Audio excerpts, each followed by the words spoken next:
The White House responding to an alleged new threat from China.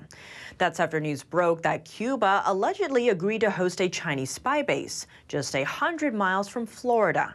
NTD's Arian Pasdar has the latest. The Wall Street Journal on Thursday reported that China is building an outpost in Cuba. That's according to U.S. officials who say China will use the location to spy on the southeastern United States. The two communist countries reportedly came to an agreement after China agreed to pay cash-strapped Cuba several $billions. Have they introduced missiles into Cuba? The Chinese have been very typical about openly arming their facilities, whether it's the South China Seas, whether it's their fortress in Djibouti. John Mills is a retired Army colonel and author of the book The Nation Will Follow. He says China most likely already has such outposts in Cuba and the Bahamas, and that the U.S. should react. With China expanding in this area close to the U.S. mainland, how could the U.S. push back to prevent this from happening? Well, first of all, let's put an ambassador in the Bahamas, encourage the Bahamas to throw out China. That would be a good pushback. That's not Cuba, but it's right next to Cuba, and it would send a message.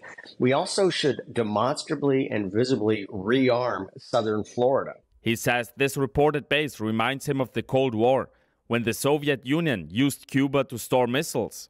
According to Mills, southern Florida was heavily armed during that period of time, but now? We don't have any aircraft interceptors, we don't have any naval ships. Obviously, we don't really care.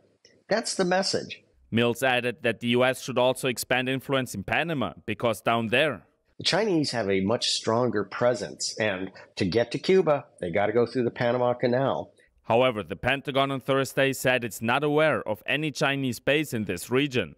That is not accurate, that we are not aware of China and Cuba developing any type of spy station. Separately, I would say that the relationship that those two countries share is something that we continuously monitor. The State Department told NTD it can't confirm China's plans. Arian Pasdar, NTD News. White House spokesperson John Kirby saying the report is not accurate, though he did not specify what was incorrect about it. If a Chinese eavesdropping facility comes to fruition in Cuba, that means Beijing could tap electronic communications in the southeastern U.S., home to a number of military bases.